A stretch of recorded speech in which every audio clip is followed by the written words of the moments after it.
आपण मैंने प्रायतः घरे उपमा करी खाऊे आम जो सुजी भाजुचे प्रायतः आलुमिनियम कड़ाई आम सुजी भाजी दौचे ता द्वारा कौन हुए ना आलुमिनियम बहुत सारा केमिकल रिएक्शन हुए जहाँफल आपणकर जो आलुमिनियम जो पार्टिकल्स आसे ना से सब केमिकल रिएक्शन फल से जो आलुमिनियम जिनसा आम देह को आसे जहाँफल आजिकल जिते प्रकार बीमारी जिते प्रकार रोग तार कारण हूँ आलुमिनियम यूटेनसिल यूज करवा तो आपंकर बेस्ट जिन आप यूज करेंगे आम्बेर किचन क्वीन देखो ये बर्तमान सुजी भजा हो ये यूटेनसिल 30 इयर्स वारंटी यूटेनसिल 50 वर्ष हो गला जानतु ए भाइटाल लॉक सिस्टम रखाई न्यूट्रिशन लॉक करा जाए एथरे आपंकर फ्रुट्स वेजिटेबल्स कलर सेमती रुहे ए मेन खासियत हो हुइसल ना तेना आप न्यूट्रिशन सेव हो रहे तार गैस कंजप्शन 40% लेस हुए तेना बर्तमान मुझे सुजी आपंकर भाजुची देखो आप ये हूँ स्टेनलेस स्टील 18/8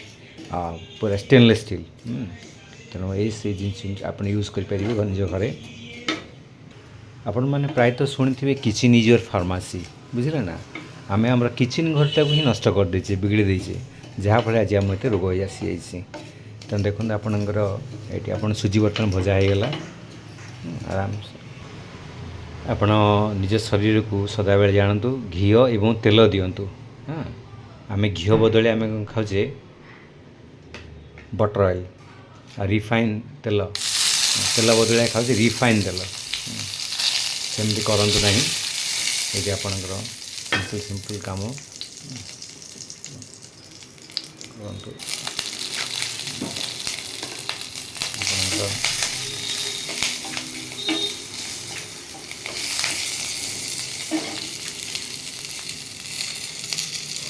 जीरा पड़ला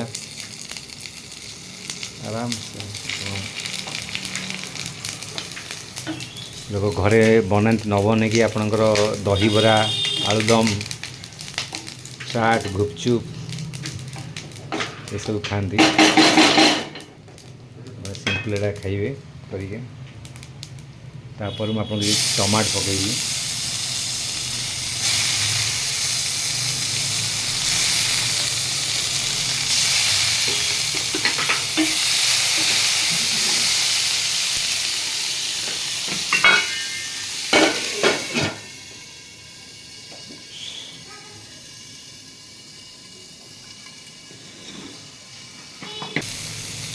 ଏବେ ବର୍ତ୍ତମାନ ମୁଁ ବିଟ୍ ଗାଜର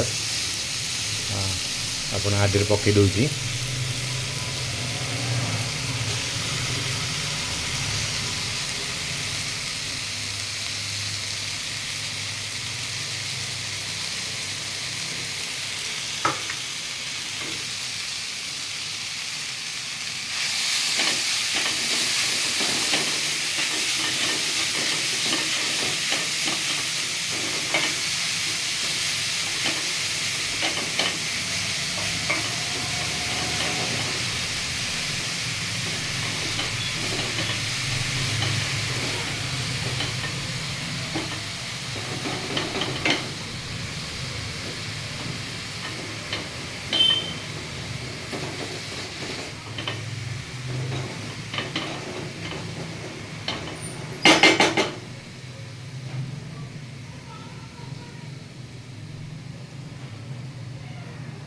एबे आधे आम किसी पानी देके किसी समय फुटियापाई सीझापी छाड़देवा लुण टे पकई हल्का लुण आपड़ देकी छाड़देवा ये आमर सीझीज हल्का लुण पकईली लुण सदाबले घरे जानतु आपणकर सैंधव लुण ही व्यवहार करूँ देखूँ ये आपणकर सैंधव लुण केबे हेले आपणकर आयोडाइज लुण व्यवहार करूँ ना सा हूँ सोडियम क्लोराइड ये हूँ आपणकर पोटासियम क्लोराइड हाँ आप सैंधव लुण यूज व्यवहार करूँ आपणकर चीनी बदले आपणकर गुड़ व्यवहार करूँ ये देखो गुड़ आपणकर गुड़ व्यवहार करूँ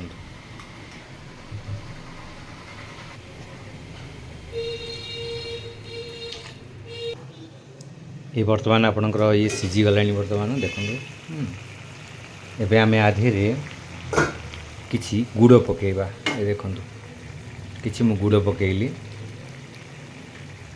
ये गुड़ कहीं पकेली थे आपंकर फस्फरस अच्छी आपणकर ये गुड़ आप डाइजेशन करें साहाय्य करे ଆପଣ କିଛି ବି ଖାଦ୍ୟ ଖାଆନ୍ତୁ, ଭୋଜି ଖାଆନ୍ତୁ, ଯଦି ଆପଣ କିଛି ଗୁଡ଼ ତା ଦେହରେ ଖାଇ ଦେଉଛନ୍ତି ତାପରେ, ତାହେଲେ ଆପଣ ଇଜିଲି ହଜମ ହୋଇଯିବ।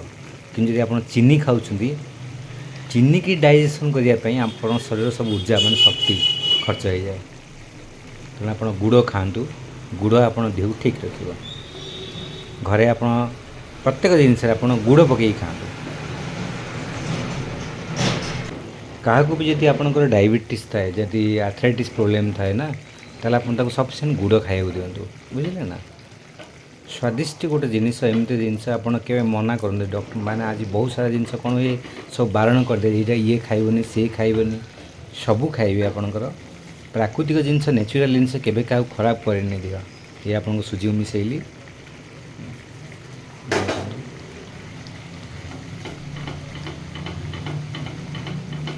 ଇଜିଲି ଆପଣଙ୍କର ବାହାରୁ କ'ଣ ଜିନିଷ ଯାଇକି ଠିଆ କିଣିକି ଖାଇବା ବା ଯାଇକି ଖାଇବା, ତା ଅପେକ୍ଷା ଆପଣଙ୍କର ଘରେ ଭଲ ଜିନିଷ ବନାନ୍ତୁ, ଭଲ ଜିନିଷ ଖାଆନ୍ତୁ ଏବଂ ହେଲ୍ଦି ରୁହନ୍ତୁ।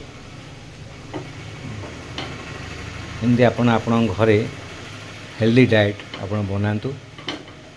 ବାସ୍ ଇଜିଲି ଆପଣଙ୍କର ପ୍ରିପେୟାର ହେଇଗଲା ଆପଣଙ୍କର ଖାଦ୍ୟ ଉପମା। ଓକେ, ଇଏ ହେଉଛି କିଚେନ୍ କୁଇନ୍ର କମାଲ। ତେଣୁ ଏଥିରେ ଆପଣଙ୍କର କାଠର କୌଣସି ପ୍ରକାର ଜିନିଷ ବ୍ୟବହାର କରିବେ। ହଁ, ପିଠାପାତିଆ ଯେଉଁ ଚଟୁବା କୁହାଯାଏ, ଚାମଚ, ଏସବୁ ଜିନିଷ ଏ ଦେଖନ୍ତୁ।